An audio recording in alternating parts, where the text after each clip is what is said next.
Bonjour à tous, nous poursuivons avec la 7e Mishnah du 10e Pérec. La Mishnah nous dit Shnei Achim, deux frères. Echad ani vechad ashir. Il y a deux frères, un qui est pauvre et l'autre qui est riche. Viniach lahem aviem mechatz. Et le père leur a laissé en héritage un mechatz. Là on revient à la halachot de l'héritage. Viniach lahem aviem mechatz. Le père a laissé un bain, ou betabat, ou un pressoir. Et il y a deux manières d'utiliser un mechatz ou un betabad, ou bien c'était personnel pour la famille, pour donc le père qui l'utilisait, ou bien c'était pour le louer. Alors, Hassan les Sachar, si le mechatz, le bain, ou le betabad, le pressoir, était jusque-là fait les Sachar, c'est-à-dire pour le louer, pour avoir de l'argent de ceux qui vont en profiter. Et bien là aussi, on continuera à Sachar Laemtsa. Les deux enfants continueront de faire chauffer le mechad, de mettre de l'eau, le pressoir, de louer, permettre aux gens d'en profiter, et le bénéfice sera pour les deux. Et si on veut le louer à quelqu'un qui lui s'occupera de tout, mais on le louera, puisque c'est ce que le père avait fait. Le riche ne peut pas dire au pauvre, non, je veux prendre ma part. Là, dans ce cas-là, ce n'est pas possible, puisqu'il était utilisé pour les Sachar. On continue. Alors bien sûr, on parlera, dit le Barthénora, d'un cas ici où il n'y a pas de din chalouka, c'est-à-dire que on ne pourrait pas diviser le mechatz en deux ou le betabad en deux. Dans le cas où Asa'an le'atzman, c'est-à-dire que le père avait fait ce mechatz pour eux-mêmes. Donc il faut le faire chauffer, le mechatz, il faut amener de l'eau. Et le pauvre n'en a pas les moyens. Pour le betabad, le pressoir, il faut amener des olives et les presser. Le pauvre n'en a pas les moyens.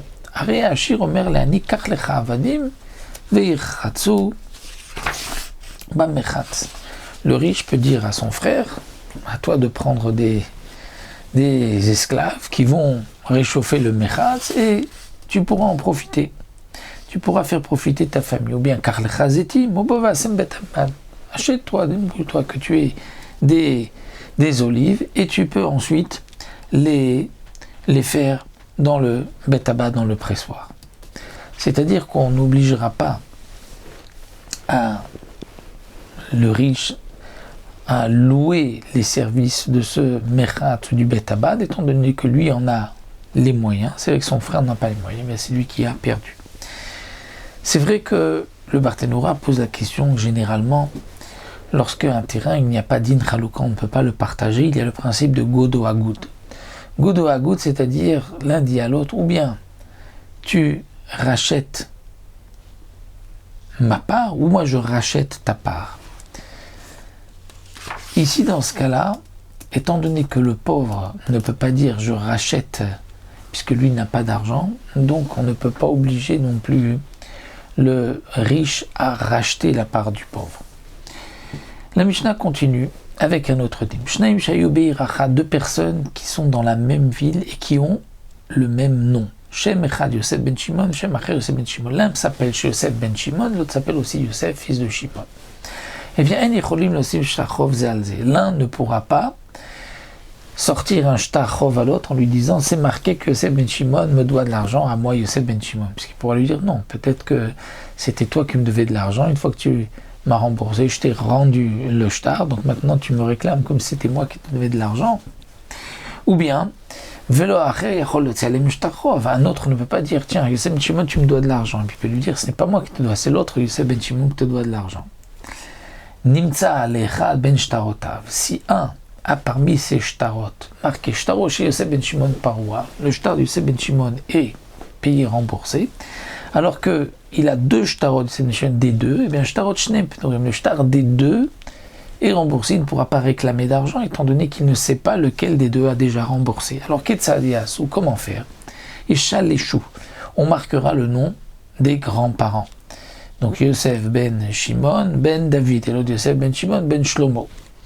V'imayou Meshulashim, et dit la Mishnah ici, ils ont aussi les mêmes noms des grands-parents. Alors Yirtevu Siman, on va écrire un Siman, l'un est blanc, l'autre un peu plus rouge, l'autre il est long, l'autre il est petit de taille, grand de taille.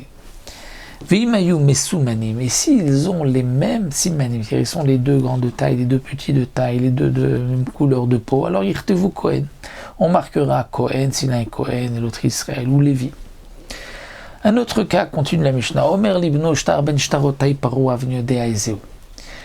Un homme qui dit à son fils, il lui dit avant de mourir, donc il a peur que son fils réclame l'argent à celui qui a déjà remboursé, il dit, tu sais, il y a un shtar parmi mes shtarot qui est remboursé, mais je ne sais pas lequel.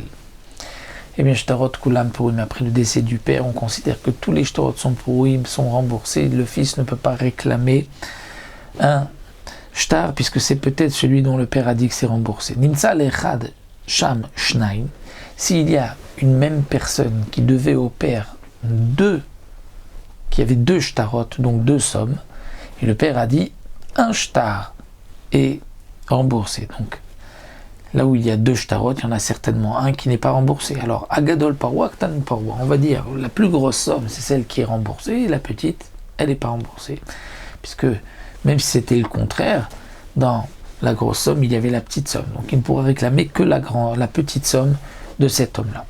Un autre din amalvet travero l'idée à rêve, quelqu'un qui prête de l'argent à son ami par l'intermédiaire d'un garant. Il y avait quelqu'un qui s'est porté garant. Et bien lui, il paramina à rêve. Il ne va pas d'abord demander l'argent au garant. Il va d'abord appeler au Beddin le lové. Le Beddin va lui dire tu dois payer, et s'il n'a pas de quoi payer, alors on se rendra chez le garant. Si au moment du prix il avait dit mais à condition que je me fasse rembourser de qui je veux, c'est-à-dire que ce soit le lové ou le harev, eh bien il pourra prendre directement du harev puisqu'il avait posé cette condition. Rabban Shimon Gamliel Omer, le paramena harev. Rabban Shimon Gamliel dit si le lové avait des biens, il ne pourra pas aller directement chez le harev, prendre de l'argent du harev. Alors, le Barthénoura explique, est-ce que cela veut dire que d'après Tanakama, même si le lové a de l'argent, il va se faire payer du garant? Alors, dit le Barthénoura, il faut rajouter dans la Mishnah et dire ainsi, celui qui a prêté de l'argent à son ami avec un garant, il ne pourra pas se faire payer du garant. Mais s'il avait dit à condition que je prenne de qui je veux, il pourra se faire payer directement du garant. Mais dans quel cas ceci a été dit? Quand le lové n'a pas d'argent. Mais si le lové a de l'argent, il ne pourra pas prendre l'argent du harev. Et un kablan, c'est-à-dire que s'il est harev kablan, ça c'est une autre sorte de harev, il est garant mais kablan, c'est-à-dire que même si le lové a de l'argent, il s'est engagé à être un garant plus fort. Comment on peut traduire en français le harev kablan, mais c'est un harev plus fort où là on peut aller directement chez le harev kablan, chez le garant, puisqu'il a dit je suis harev kablan. Et Rabban Shimon Gamliel dit non, aussi bien le harev que le harev kablan, si le lové a de l'argent, on ne pourra pas prendre du harev du garant. Donc là, d'après le Barthénoura, on a expliqué que la marquée de Rabban Shimon Gamliel et Tanakama, c'est dans le harev kablan, qui n'est pas marqué dans la Mishnah, mais qui est sous-entendu que pour Tanakama, le harev kablan, on peut directement prendre de l'argent chez lui, même si le lové a de l'argent. La Mishnah continue, Rabban Shimon Gamliel Omer, Rabban Shimon Gamliel avait l'habitude aussi de dire,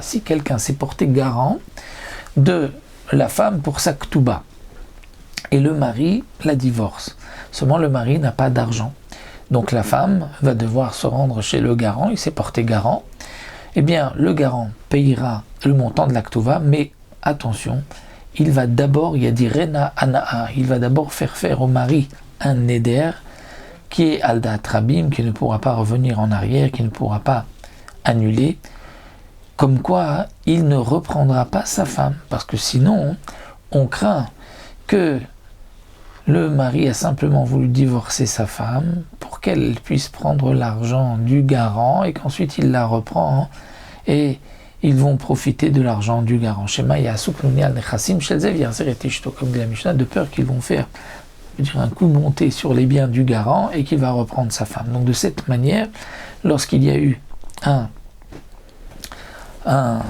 neder, le mari ne pourra pas en aucun cas reprendre sa femme et n'aura pas la possibilité non plus d'annuler ce neder.